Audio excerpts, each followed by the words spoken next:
Hi guys, for today's video ay magpapalit tayo ng fuel cock ng TMX 155. Dahil tumagas na nga ang gasolina at nabulok na ang original na fuel cock. Ayan, ang lakas ng tagas sa laki ng butas. Nangyayari talaga yan sa katagalan, numinipis dahil kinakain ng corrosion at nabubutas. Kaya't pas na tayo sa remedyo. Baka sumakit pa ang ating ulo, kaya't papalitan na lang natin ng bago dahil mura lang naman ito.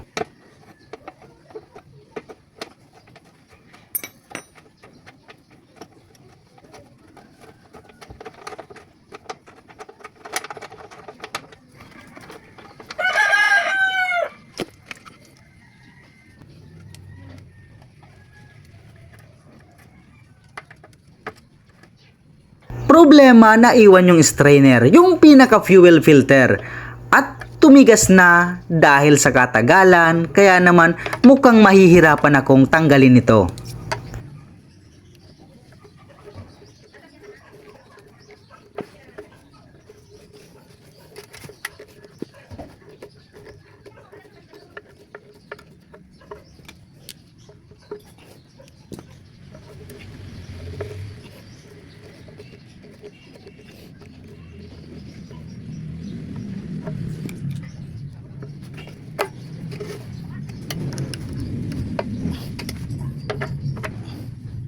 Ayan, napakatigas na nga at ayaw nang mahugot at ayan, naiwan pa yung kalahati.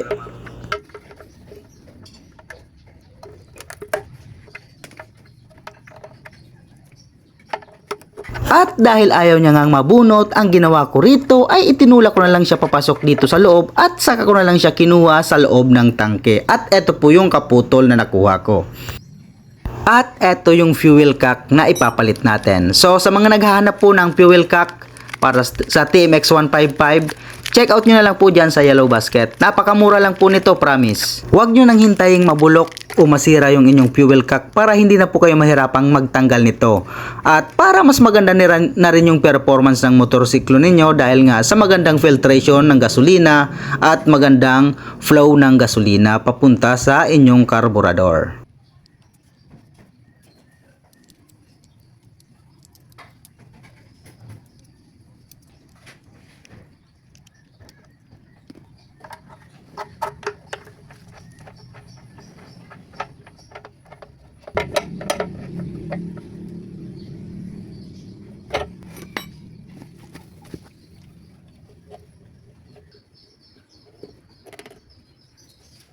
Okay, ayan, i-testing na natin.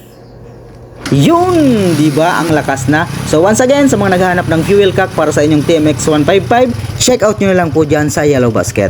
Thanks for watching. Bye-bye.